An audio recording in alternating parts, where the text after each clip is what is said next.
Sin caos no puede haber cambio, y sin cambio no hay evolución.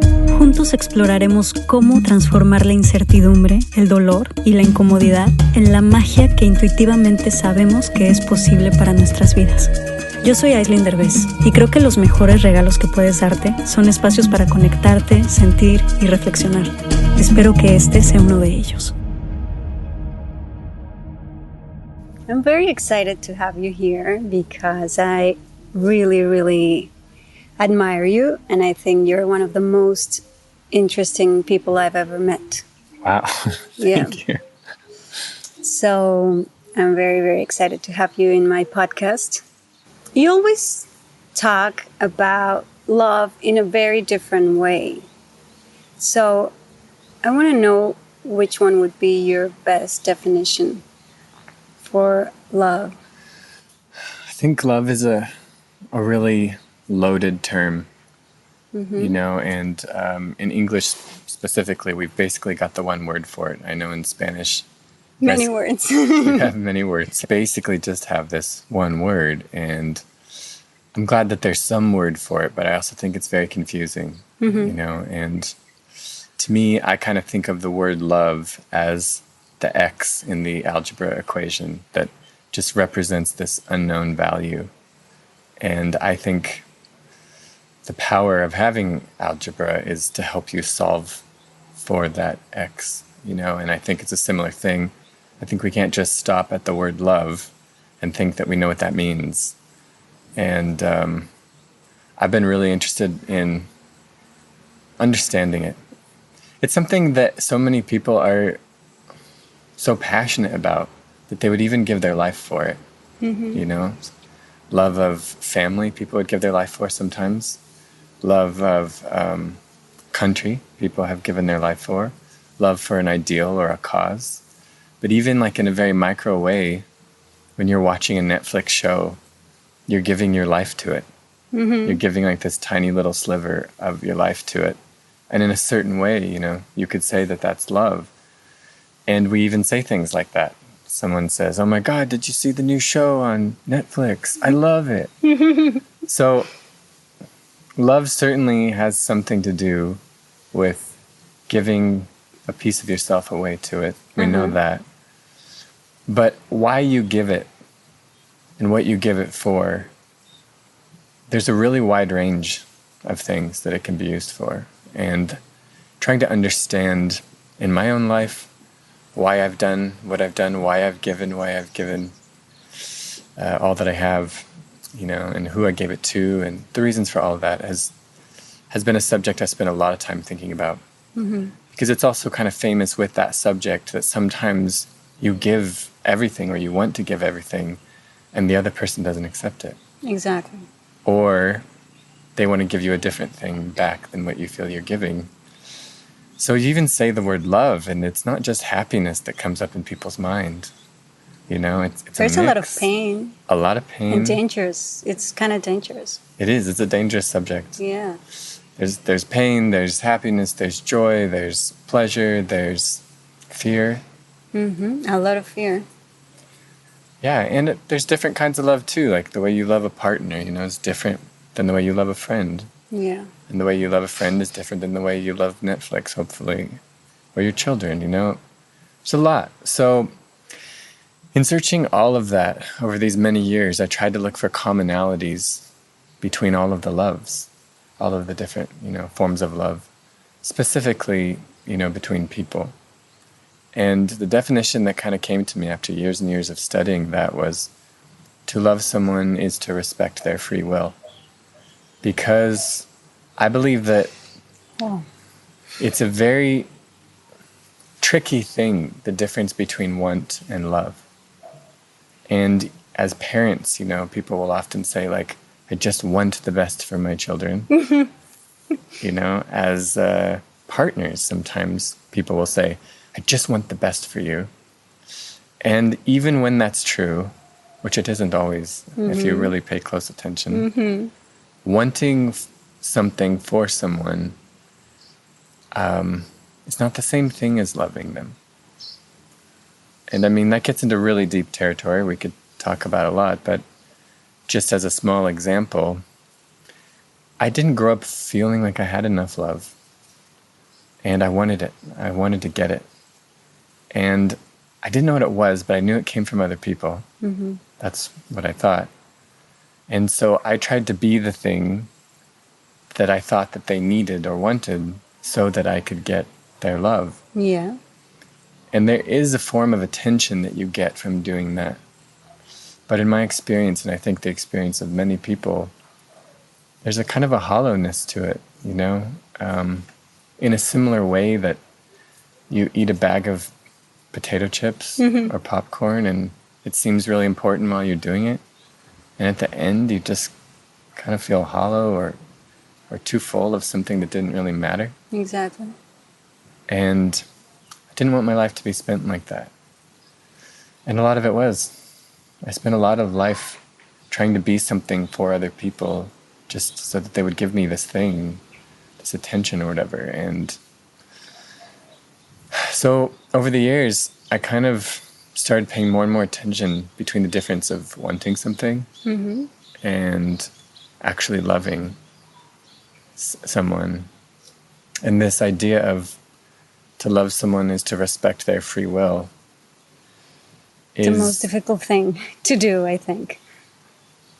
Right? I think it is.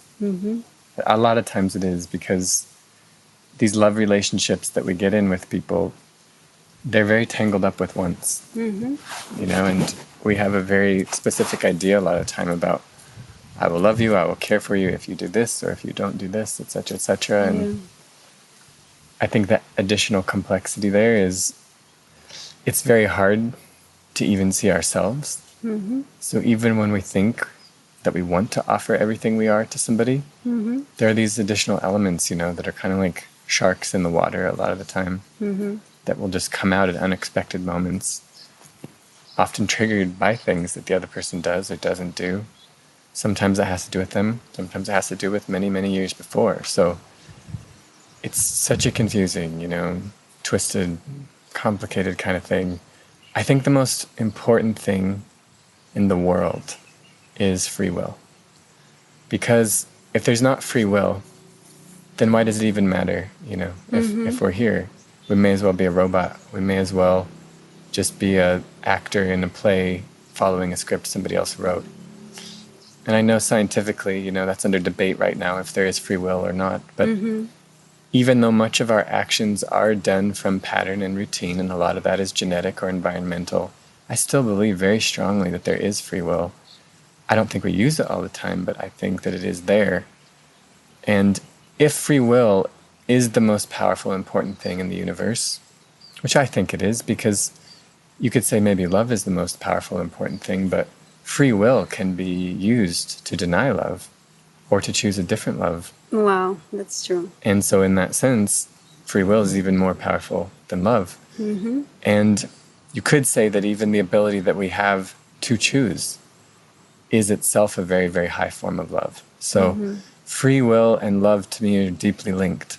And if that's true, what I kind of ended up coming to, you know, was that the highest form of love that I know to give someone else is to respect their free will and to pay very close attention to the boundary between where my desires and interests in them could potentially flow over and influence choices and decisions on their side that were maybe different than what they would really want to do. And I know, again, from personal experience, as I said, having spent many, many, many, many, many hours inside of very complex relationships where I was hoping so bad to be loved that I sacrificed a lot of my free will and a lot of what I would have chosen to try to get this thing from them. I know people have done that with me as well. You know, so it's just a very clarifying measurement, I think, to put up into a situation, especially when it's most complex. But how do you think that we can get out of that, like, cycle of actually, because it's a very human thing to want something from other people and to use them and all those things, and we confuse that with love. So how can we actually break that cycle and be aware that that is not love? And to actually feel what is real love, you know?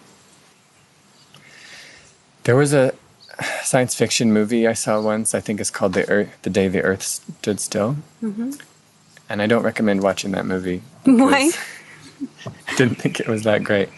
But one line in it really, really, really stood out to me. And it was near the end of the movie, and the whole world had almost been destroyed. And finally, right at the point where the whole world was almost destroyed, the governments or whoever teamed up to come up with a solution to overcome this really big problem they were all facing.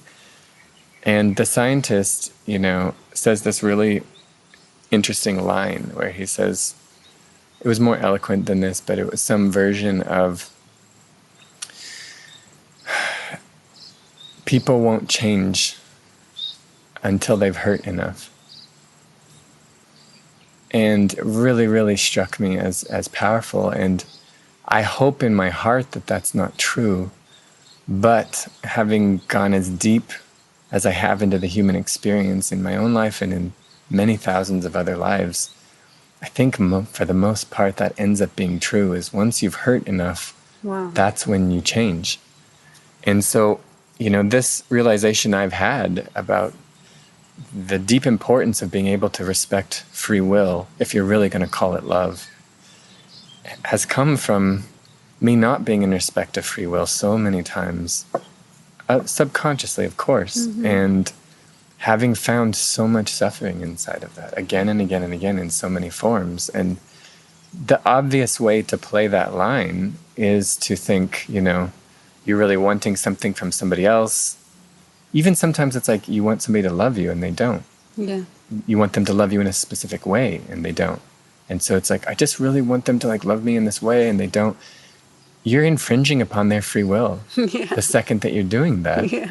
And if you're a regular human, you're probably exerting pressures of many kinds, conscious and subconscious, including guilt trips, including passive-aggressive behavior, including betrayals, including, shouting, anger, even, sex can be used sometimes to try to get something that you want from somebody. There's all kinds of ways that we try to, get past that line. And I think that's the more obvious one. The one that took me a while even more to understand was, am I respecting my own free will? Bob Dylan has this amazing line that it's one of the most profound things I've ever heard, where he says, "Who are you that I should lie to you?"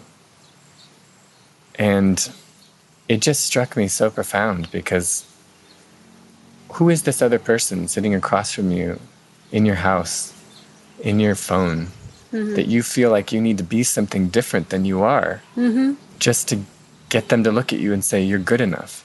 Why do I value your opinion so much more than mine?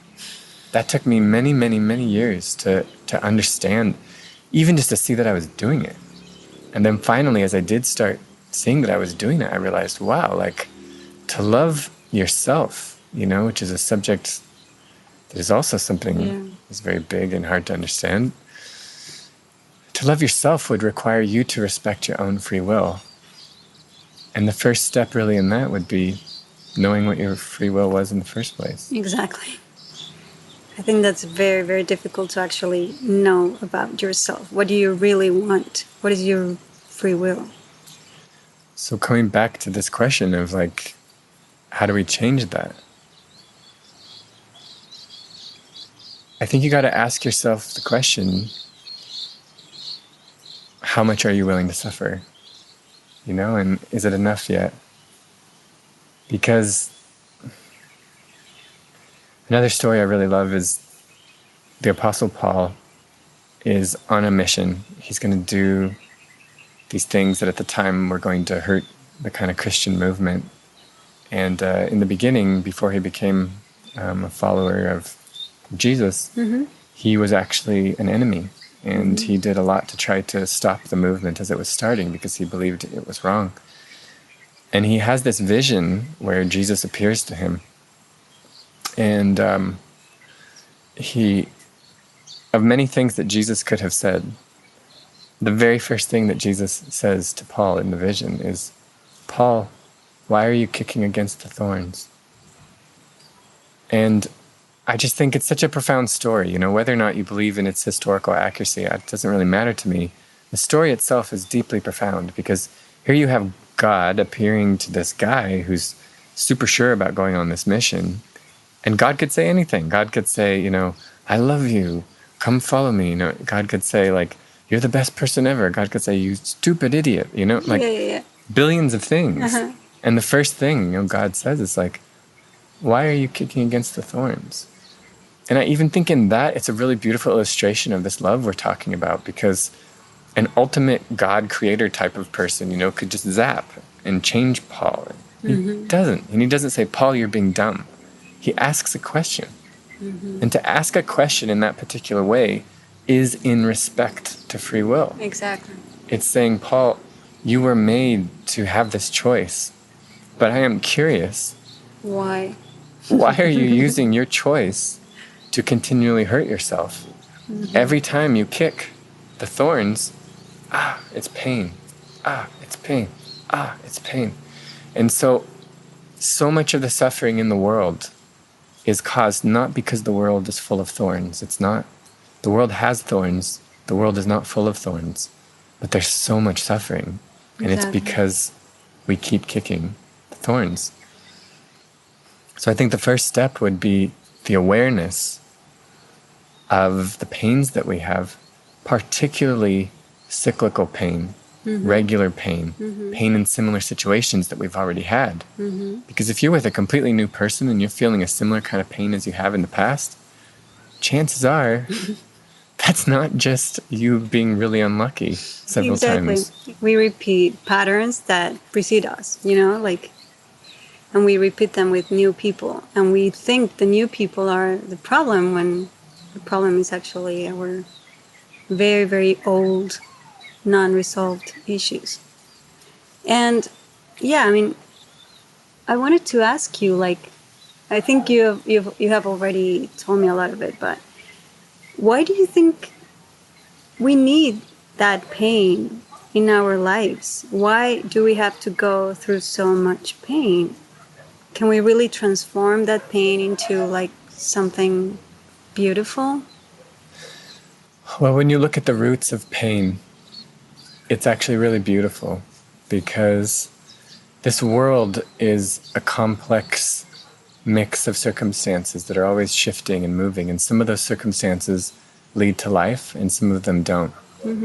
And pain is basically this messaging system that's designed to get our attention, to warn us the things that we are doing are not conducive to life. You know, and so when pain is used to make judgments about our worth, it's really not helpful. When pain becomes addictive to us because it is something that we've experienced so much that we start to form familiarity with it, that is also, you know, not to our benefit. But when pain is used to tell us things need to be different than they are, you need to basically move into explorative action, is the simplest way I would say it. Pain is a signal that the creative instinct in the mind needs to be drawn out to bring awareness to a specific area. For instance, you step on a sharp rock or something like that. You know, pain shoots up your leg and says, we have just damaged, you know, the foot. If you were to make a moral judgment about yourself right then, it would be so stupid, you know, like, I'm a horrible person, you know. It would be ridiculous. So pain really shouldn't have anything to do with moral judgments of yourself or of anybody else. But it is a warning and is an indicator that something is happening that is potentially, you know, endangering the movement forward. And not only is it a call to be, you know, this way that we're going, we might have to be careful, we might have to do it differently than normal, because if there's one sharp rock here, maybe there's more here. It's also to be like, okay, well, your skin is broken, and your skin did something that was really important, which is to keep bacteria and viruses out of your body. you know, and now that that's open, you need to have a creative solution to solve that particular thing. So from a really interesting way of looking at it, when pain is used to stop, it can become a pretty dark thing, you know? When you're stuck in it, it can become a pretty dark thing. But think about shoes. Why were shoes developed? To avoid pain? To avoid pain. Yeah. And that's basically true of almost every single thing that we've ever invented. So in a certain way of looking at it, you know, Band-Aids, also to avoid pain. Hats even. Everything. I think everything that we've made as humanity is to avoid pain. Exactly. Isn't it? And so when you look at pain that way, it's kind of incredible, because when pain is responded to as an instinct to draw up the creative energy of the mind, then really powerful advances can happen that, interestingly, don't just solve that problem. They solve the problem for many other people in the future who will never even have that problem. I use shoes all the time, and I love shoes. And I'm so glad that shoes were invented. Yeah. And they were invented because some guy really hurt his foot like a super long time ago. And that's really beautiful, you know? However, I would just throw in there that there kind of are these two responses that we can have to pain. There's like a lower brain kind of response, and there's a higher brain response. In the lower brain response, pain can cause fight or flight, you know, which is basically when you're scared, when you're, you know, thinking that something is going wrong, your brain shifts into this moment where you're deeply concerned that you're about to die, and so you will run as fast as you can away from it, or you will hit the thing as hard as you can. Okay. And that's, you know, the reptilian brain, fight or flight, that kind of, you know, system. In modern times, that looks like you're in an argument with somebody, and they say, let's say they don't even say anything, they just roll their eyes. They're like, ugh. You cannot die from that kind of an ugh. It's not even possible to. But we've all been in situations where that stabbed us straight through the heart like a giant really triggers thorn. Yeah. And when that happens to us, there's a strong tendency for us to go into fight or flight. And that would look like one of two things. One would be retreating so deep into the self that you would just say nothing, even though you were deeply hurting in that moment. And the second might be, oh yeah, well, you're a dumbhead. Or some ridiculous version of that. Yeah. That is fight or flight. It's a modern version of fight or flight. And the problem with both of those is that it's not going to solve the problem. It's not going to solve the problem. You might avoid future damage, future immediate damage by doing one of those two things, or you might not. It might actually end up making it worse. But we have a strong biological tendency to default towards that. And they call it the reptilian brain because the same basic elements were basically present still are in reptiles. So it's a very, very old system. And it has its benefits, but I think we use it for way more things than it's actually good for. That's true. You know, it's like if there's a dinosaur running at you, that's not a time, you know, necessarily to try to use empathy and connection and stuff like that. But where do you think that we should focus instead in those kind of moments? I think the higher brain, because the higher brain has this ability to, as I said, have empathy, which is to be able to understand where somebody is coming from, and to be able to connect with them. And connection has a lot to do with understanding where somebody's coming from and venturing suggestions and communication that helps them to understand that you see where they're coming from. A lot of times when people are connecting, you know, they'll do things like this, saying like, yes, I understand, the head nods. Or they'll go like, oh, me too, me too. Like those are the two words said the most while people are connecting. So it just says that connection has a lot to do with this shared understanding or shared vision or shared worldview. And in relationship dynamics especially, if you want to have a creative solution to this, you need to investigate. You know, you need to draw up the awareness of the other person, where they're coming from. You need to drop your own awareness of where you're coming from, so that you can see all the elements on the table and then come up with maybe new interactions between them, new conversations between those pieces, and possibly basically come up with a new invention. And when you solve an argument in a way that both people feel better, you've actually invented something that's kind of like shoes, because there was a sharp pain that happened, and instead of running away from it or trying to, beat the thing that was causing you pain, instead you use this other option, which is the higher brain function of using creativity, in this. But as I said, creativity requires awareness. I kind of have these three phases that I've just noticed seem to be prevalent in all change. And I've studied change for a really long time. And the first is awareness. The second is relationship. And the third is power. So by the time you get to power, it's basically saying you're able to change the situation in a way that's beneficial. And awareness means that you understand the elements that are in play.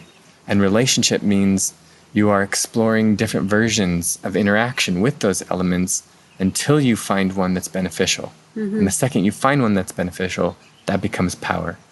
So if we want to use the example of, this caveman that hurt his foot, you have to think at a certain time, he might not have even understood that the rock hurt him. He might have thought it was an evil spirit or an alligator or something like that. Yeah. So the very first thing you would have to do to solve future problems of not getting hit on that rock is you would have to be aware that you have a foot and that the foot is softer than the rock and that there is a rock and that the rock is sharp. And when you stand on it just in a specific way and put all your weight on it, it breaks into the foot and you have pain. So that's just the awareness. The next part you would have to do is, what could I find that could maybe keep that from happening? Maybe I can find something else in the world, that's harder than my skin is, but is soft enough perhaps to still make my foot usable. Yeah. So first maybe the person puts a stone on the bottom of their foot, and that solves the sharp problem, but it's too heavy and it's not flexible. So then the person uses wood, and then that puts splinters, which causes a whole other problem. And then the person finally finds, like animal skin or something like that, which is just soft enough to be able to keep the foot supple, but it keeps the hard rocks from going through. That's power. Okay. So the awareness is, the elements that are causing the pain. The relationship is different forms of experimenting and interacting with those elements until you find one that's coming to the conclusion that you're wanting. Well, that's amazing. We can use that in absolutely everything, absolutely every part of our lives, and every relationship we have with anybody. Voy a hacer una pausa comercial rápida. Amar Natural es una compañía que hice con una de mis mejores amigas, Mariana Burelli. En Amar Natural creamos productos 100% naturales y sustentables como shampoo, acondicionador y crema. Todo en barra. También tenemos otros productos deliciosos como nuestra línea para bebés. Todo lo que hacemos es libre de sulfatos, parabenos, sintéticos, aceite de palma, silicona, fragancias químicas, empaques de plástico y por supuesto libre de crueldad animal. Están disponibles en amai.mx, en Amazon y en sephora.com.mx. Checa el Instagram de Amar Natural o la página web amai.mx para más información. I know you have been studying joy a lot, and I want to know more about your definition of joy, because it's very interesting. And it's part of what I love the most about your retreats and workshops. Joy to me is not happiness. Happiness and sadness are opposites, but to me, joy means it's a level of aliveness. So that saying that we have where people are like, I feel so alive right now. To me, that's joy. And sometimes you're not yelling it, Sometimes you're just looking at somebody so intensely, that it's like nothing else in the whole world exists. That's joy. And you're not always really happy, Sometimes there's a pain or a beauty in that too, that you're losing somebody maybe. You're on a deathbed and you're holding the hand of your mother or your father and you're looking down at them and the only thing that exists is them. And you think about who they've been to you and, how you've changed because of them. That can be a joy too, So it's just, John Lennon has this saying, you know, where he says, life is what happens while you're busy making other plans. Mm-hmm. And I think if he was alive today, he probably would have said, life is what happens while you're on Instagram, you know? Yeah. Because so much of the time we're just in these kind of virtual worlds, not even just social media, but our own thoughts, you know? Why social media is so popular is because it basically gave visuals to all of our thoughts. And we're very, very visual creatures. That's true. So we choose who to follow, and the people who we follow are basically just people who take pictures of things we think about, you know? Yeah. And so people are kind of in this picture world, this movie world of their own thoughts. But before there was Instagram and Facebook, there was the mind stuck in its own thoughts a lot. And very rarely is somebody thinking about what they're going to be cooking for dinner later. Mm-hmm. And just in the state of like, I'm so alive right now. I mean, if you really love cooking, maybe. But to me, joy is a moment when you actually know that you're alive, where you remember, this is my life right now, and I get to do whatever I want with it. And it's deeply connected also with the respect of the free will, because you can't respect your free will unless you're aware that you have free will in the first place. And so for me, joy is when I have so much presence in my body that's so aware that this is my life right now. The words I'm saying, this is my life, and this is how I want to use my life, is to shape my mouth and my tongue and my chest to say these exact words that I'm saying. That's life, you know, and that's my choice to say these things. There's nothing else I would rather be doing except for saying this exact thing. And as I'm feeling that in my body, the joy just rises. And I actually believe joy is an expression of presence, you know, because you can't have joy 5 minutes ago and you can't have joy like in the future. It's something that always happens right now. And that term presence, I actually feel is a sense. And presence is your sense of how much aliveness that you have in any given moment. In the same way your ears, your hearing, you know, senses sound. I think presence is a sense that senses how much life you have in a moment. And once it reaches a level that it has to leave the body, that to me is when it starts becoming what I would call joy. So the presence fills up so much, you have to lift your arms, or you have to smile really big, or you have to look really intensely, or you have to squeeze somebody, or I feel joy a lot at this point. I know. And you're a master of it. And my legs will kick sometimes. My little hairs on my arm, you know, they'll stand up. But I think the amazing thing that you do, and it's why you are so special with what you do, it's because you create your own joy. It's like you know that you are the one who creates it, no matter what is happening out there, which I think it's one of your main teachings. Because you teach people that they can create their own feelings. Yes. And to not depend on what happens outside in life or reacting to other people to actually have certain feelings, right? Yes. Can you explain more of that? Because I think that's one of the most interesting things that you do. So the way the feelings work in the body system, they have a default to be triggered by external circumstances. Yes. In a lot of ways, the feelings are signal impulses that help the inner mind make decisions about things that are happening, you know, around us. I think the simplest way I can talk about it is to look at 1 million years ago or several 100,000 years ago. We came from these pack animals, and there's a bunch of people in a pack, let's just say 30, and they're all looking in different directions, as 30 people would while they're moving through a forest. And one person on the outer western edge of this pack, let's say, they're looking at the west, and they see a berry bush, you know, and everybody's hungry. So as soon as this person sees this berry bush, they might make an exclamation, you know, like, oh, ooh, oh, oh. And even though that made no sense, you could still tell it was an excited, positive sound.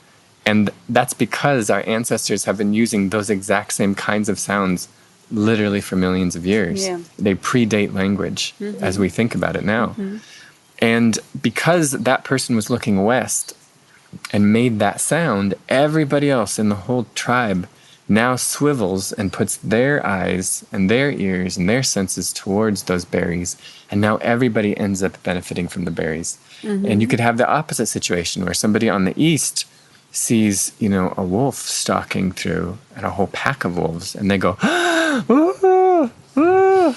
And again, those kind of sounds, even though I said nothing, it communicates the opposite thing. Be careful, be scared, get ready to run, get ready to fight, those kinds of things. And so I'm saying those things to basically say the emotions, the feelings were originally used, it still are, but I mean, I think the evolution of them is pretty clearly coming from this way to interconnect, almost like in a virtual network, with all of these other humans, so that the entire pack benefited from the senses of all of the pack. Exactly. So instead of just one person having one set of senses, you know, one person in one tribe has 30 senses of 30 different people, you know, in that kind of a pack. So coming from that, you can see why we are so triggered and affected by the feelings and the emotions of other people, and why we are still very largely dependent upon those things.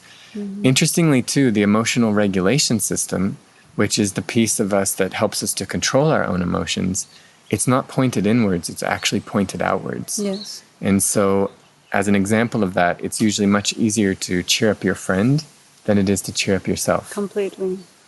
And why that is, you know, we could talk about that a lot, but in short, I believe it's probably because we lived in packs for so long, we never needed to learn how to regulate our own emotions privately.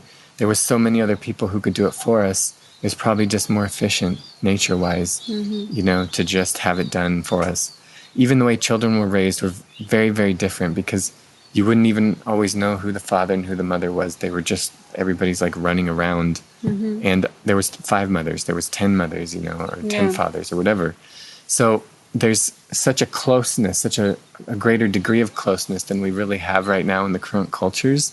And I think we forget sometimes that we developed and evolved in that kind of stew for a long, long time. That's true. To suddenly now it's, you know, 2020, and we're all, you know, on our phones or separated or in our little cubicles, very isolated. And the brain really just hasn't, you know, chemically developed to be really strong naturally in that way. But it can be learned. And the way to start freeing yourself from dependence on other people to trigger your own emotions is to start building awareness, relationship, power with your own mind. Because amazingly, it has to be one of the most incredible things about humans is that it's possible to build a relationship with yourself, to build a friendship with yourself, in fact, several friendships with yourself, in a very similar way as we do with people externally. And that's what art actually is. Because when you think about somebody who writes a book, for instance, they're creating these characters, and all of the characters are completely their own imagination, and yet relationships exist between the characters in the book. Complex relationships sometimes. And in the best of all books, you laugh or you cry while reading these stories. And there's a famous thing I think Mark Twain said, who was a great writer. He said, "No surprise in the writer, no surprise in the reader," which is basically saying that to get those emotions to come out from the readers, they actually had to first be there during the creation of the work itself. And so what you see in authors is you see these people who have basically tripped upon this way to regulate their own emotions by telling stories between these different completely fictional characters that they've created in their own mind. And that's one specific, very concrete example of this. But the fact that that's even possible shows it's possible to do similar kind of work internally. And I strongly believe that even a lot of religion, when it's helped people, it's because it's doing a very similar thing as creating these stories with all these characters. Totally. You have this character in your head named Jesus or Buddha or, Shiva or whoever it is, and you talk to this character and you're like, "Dear Shiva, please help today go better than yesterday, because yesterday was it was a shit show, or whatever." And then in your head, you feel the presence of Shiva, come back to you and say, "I love you, my child," or whatever it is. You're having a relationship with yourself. Exactly. And I think it's amazing what you're saying, because it actually, it comes through our imagination. Yes. And I want you to talk about that. I mean, I've heard you talk about imagination, and it really blows my mind. Because most of us think that imagination is something stupid, right? And it's something that it's not worth it, and it's something that doesn't exist. Yes. So please tell me about that. So if we go back to this caveman, who hurt his foot, to even think that it would be possible to not hurt his foot again without avoiding that same place, it requires imagination. It requires the ability to conceive of a different reality than the one that you had. And that is actually a profoundly advanced form of cognition, because a lower form of life would just never go to that specific place again. It would ignore that. It's the thing we said before, that the reptilian brain is fight or flight. So I will either run away from that situation or I will destroy it. Yeah. So this third way, of creativity requires the imagination. And the imagination, in a certain way, it's like an embodiment of the divine feminine, which is the infinite possibilities. It's the darkness. It's what could be. It's what might be. It's possibilities. So before you can ever do something, before you can take a form, which is the masculine energy, before you can try something, before you can experiment, you have to have first conceived, that there even is a possibility to do something, but to conceive of a possibility. And that is basically what the imagination is this stunning ability that the human body has to access this, divine feminine energy to come up with a version of reality that in no way matches the present one, that is of a completely different order from that. And rather than being some silly thing that we shouldn't really think or talk about, in the same way as, all life basically starts with the feminine, because there has to be a womb first, and it's the same is true for art. If you can't have a painting without a blank canvas, that has to come first. Yeah. You can't have an amazing picture without a blank memory card. You can't have a human without an empty womb. So that emptiness is always the first thing. So important. It is. And the imagination is that emptiness. See, so from a certain rational point of view, from a very masculine, stuck point of view, you could look at a blank canvas and you could say, this has never had anything on it. It's valueless. And I call that version the historian. The historian says, we have hard proof there has never been anything on here. This is valueless. Yeah. We've had this videotaped for the past 20 years, and at no time has there ever been anything on here. Yeah. Its value is $0. And then you have the politician, and the politician looks at the canvas right now and measures it and says, no, there's nothing on here. I've got my magnifying glass, nothing. Its value is 0. And then you have the artist or the creative, and the creative comes and looks at the blank canvas and goes, oh my God, this is stunning. Yeah. And so which is right? All three are right. It just depends on which of these perspectives you're taking. And so the artist in this scenario, they look at the emptiness, they look at the blankness, they look at the nothingness, and they get excited by it. And that is the role of the imagination. Most people are stuck in the historian. Fred never loves me right. He never has loved me right. Not since the first day that I met him. He's never going to love me right.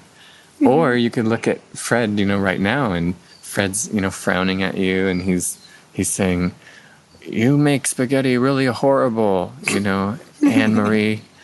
And you could say, "Fred is being such a dick right now, like, this is just what he is. You are a dick, Fred." That would be the politician. Yeah. But the artist could look at him exactly as he is and not see what's happening. An artist could look and she could see what he might be, what he could be in the next minute, what he would have been if he was loved well as a child, what he might be if he was loved well right now, what he might be if I threw a banana in his face. There's like a million possibilities arching out constantly. Yeah. But you see, all of those things have a very significant difference from these first two ways of looking at it. Because in the first one, as a historian, you're cataloging all of the things Fred has done. Mm-hmm. And in the second one, you're cataloging what Fred is doing right now. Mm-hmm. In the third one, you're not even thinking about anything Fred has ever done or is doing. You're in your own mind imagining what might be if a different thing was there than what is right there. That's relationship with the self, and it's so profoundly different. And it leads to potential interactions that are on an entirely different scale from any of these other two. Yeah. This first is like fight or flight in a certain kind of way. And it's like history will keep repeating itself again and again and again and again if there's no new elements introduced. Exactly. And so all new elements actually come in from imagination. From imagination, yes. Which is the divine feminine. Yes. And so a lot of times when we're stuck, it's because we're stuck in the past, we're stuck in what's happening right now, and we're not bringing in the imagination. And why imagination is so underestimated? Imagination is so often underestimated for a couple of reasons. One, it's because imagination alone can't do anything for you. Mm-hmm. It has to become embodied in some kind of a way. Okay. And we tend to value what has become embodied over what might become embodied for a couple of reasons. One is that all of our senses are pointed outwards, like our primary senses, sight, sound, touch, all that kind of stuff. So we tend to overvalue the external world and the world as it is right now because our senses are constantly feeding our brain with information about all of those things. Mm-hmm. The second thing is that a real piece of fruit can feed you, whereas imaginary fruit can't. Mm-hmm. That's true. And so there has to be this jumping distance between something becoming imagined and then becoming embodied. Mm-hmm. And part of the problem with that is that it's not an easy thing to do. So for instance, Thomas Edison, who famously, invented the light bulb, he had the idea that this would work, but he didn't know how. And he literally tried 1,000 different combinations of metal before he came up with the tungsten mix that ended up becoming the light bulb. Mm-hmm. Going back to this rock and the cutting of the foot, he tried 1,000 different kinds of shoes, basically, to find the light bulb. And often, especially with the great discoveries, it's going to take quite a few of those attempts. And if I was to take a regular person and give them a task and say, it's really important that you do this, probably they would try 3 different things. Mm-hmm. Or if they were really brave, 5 different things. Mm-hmm. But after 5 things, somebody would say, they give up. I've tried that. I'm just not the kind of person who can make the shoe. I've seen other people do it, but it's just not me. Yeah. And someone like Thomas Edison just shows that's what it takes to make the inventions, is so many steps in the dark, in the unknown, again and again and again and again and again. And we have this primal fear of the dark. We have a primal fear of the unknown. We have a primal fear of the feminine energy because of the unknownness of it, because of the infinite nature of it.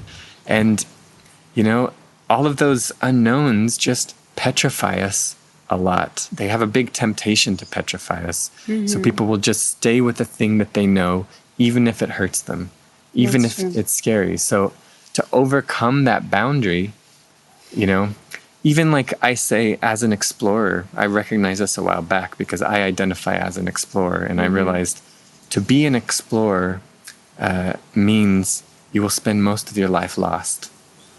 You know, because explorers find very, very little in their lifetime. The moments of finding are so tiny compared to the moments of looking. That's just what the deal is. That's the deal.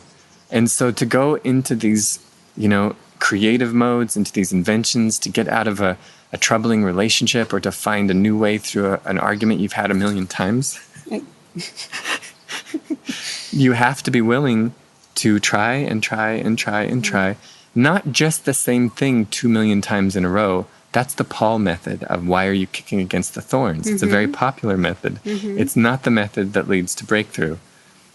Breakthrough happens from awareness, being aware of the elements, and then experimenting with different forms of relationship, different ways of interacting, and then eventually finding one that works well enough that it becomes the solution. So to give a very practical example of that in relationships, there was this one person one time who came to me and they said, Jesh, I hear what you're saying about exploring, but I don't really know like how to do that practically, like in my relationship.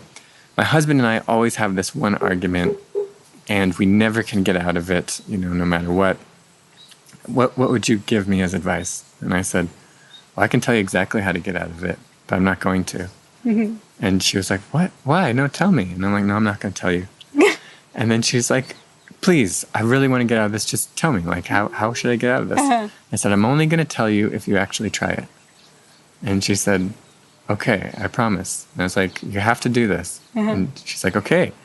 So I said, the next time you notice you start going into that argument, I want you to think of your favorite animal. And I want you to become that animal. What? And she was like, what? And I said, you promised that you would try. And so she was like, oh my God. So I was kind of just teasing with her, you know? But I didn't hear from her until like 3 months later. And then 3 months later, I get this email. And she said, Jesh, you won't believe what happened. What happened? So we start getting into this argument again. And he starts saying what he's saying. And I start saying what I'm saying. By the way, arguments are very rarely creative, which is a really interesting thing to notice. Yeah. It's usually fight or flight. So they're in the argument. She recognizes it all of a sudden and she hears my words in her mind. Think of your favorite animal and become it. And the first thing that came to her was her dog, Jimmy. And so she instantly got on the ground and looked up at her husband and started barking. Roof, roof, roof. And her husband was like, what the fuck? Like, what are you doing? And it was such a weird moment. They both started laughing. And when they both started laughing, you know, then they just like, it ended up, you know, they got soft with each other. And then they ended up making love. That's really cool. And they ended up getting pregnant. Oh, wow. Yeah. That's amazing. It's a very different outcome. Wow. So the interesting thing about that to me is pattern disruption. You know, the pattern disruption. And so exploring doesn't have to mean you're on a boat 2,000 miles from land, you know. Exploring just means wherever the line is that you already know, you just go one tiny inch beyond it. And the second that you're in new territory, that you're trying something you never have, you're instantly exploring.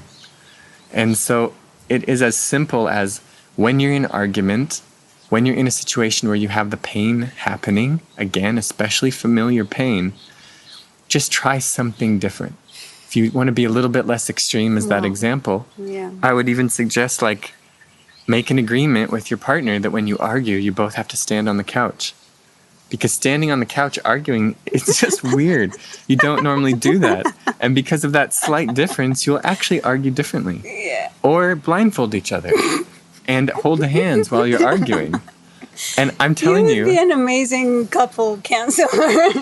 As ridiculous as that stuff is, it actually helps. Because the point basically is that, you know, we get really locked into these patterns. And the patterns are joyless. You know, when you ask people, which I've asked many, what are the most joyful times of your life? I probably asked that question to more than 10,000 people. And the answers that I almost always hear, people will say things like, one time we took a trip, to Bali, One time we all climbed up this mountain near our house. We'd never climbed it before. We always wanted to. We went up there, on my 39th birthday, my husband got me, 20 dogs or whatever it is. It's like, it's always stuff that doesn't happen very often. Exactly. And that's really important to notice because it goes back to exploring, and it goes back to doing things that you've never done before. And there's a lot of benefit there that's just not tapped into because people are afraid of the unknown. And I think one of the main differences between myself and a lot of other people is I got very good at being in the unknown, because it helped me build my awareness of what is even possible to do, to see, to hear, to feel, and the unknown specifically I've gotten the most good at is my own unknown, and my own undiscovered triggers, patterns, desires, interests. But I think that's exactly what people are afraid the most of, the unknown, of uncertainty. Everybody's very afraid of that. And that's why they respond with patterns, right? Absolutely. So it's interesting to actually not just not be afraid of it, but actually enjoy the unknown and uncertainty. I mean, I can talk about my experience, like the moment I actually enjoy the unknown and I'm okay with it and I embrace it, it has been one of the most painful and joyful moments at the same time. So how is it possible that you can have joy during pain at the same time?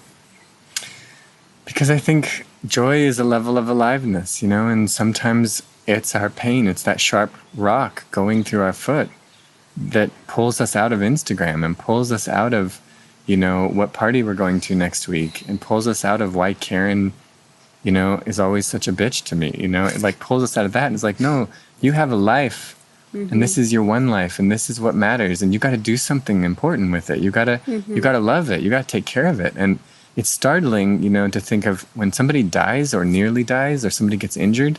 That's usually the time when everybody else around them is suddenly like, oh man, like, am I really doing what I want to be doing? If you could look at how many major life decisions get made for the better after deaths or near deaths, it's quite extraordinary. That's true. The pain can be used as a reason, to increase your presence of your life, and also, to go into the creative exploration like we were talking about. So pain itself is really not bad. It's just what's dumb is continuing to step on that rock again and again and again. And I know it's dumb because I deeply explored that. I've done that many times. The thorns, I really practice kicking them a lot, but I retired. Yes. I just don't want to do it anymore. Yeah, we've all done that.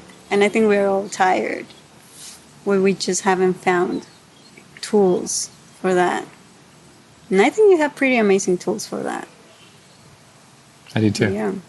I think you gave us already amazing knowledge. Very fun, very interesting. So we'll talk about KÍNDRED in the next episode, because I really love KÍNDRED and I'm obsessed with it now. And I want to take all your teacher trainings and all that. So we'll explain about it like next episode. But thank you. Thank you. Thank you for being here. My pleasure. It's been Very amazing. excited to have you. Thank you. Ojalá que hayas disfrutado este episodio. Y recuerda que en nuestra página web, lamagia-delcaos.com, puedes encontrar mucha más información de estos temas y de nuestros invitados. Tenemos blog, tienda en línea y material exclusivo para los que se suscriban. Síguenos en todas las redes sociales como @lamagiadelcaos. Gracias por darte este espacio con nosotros.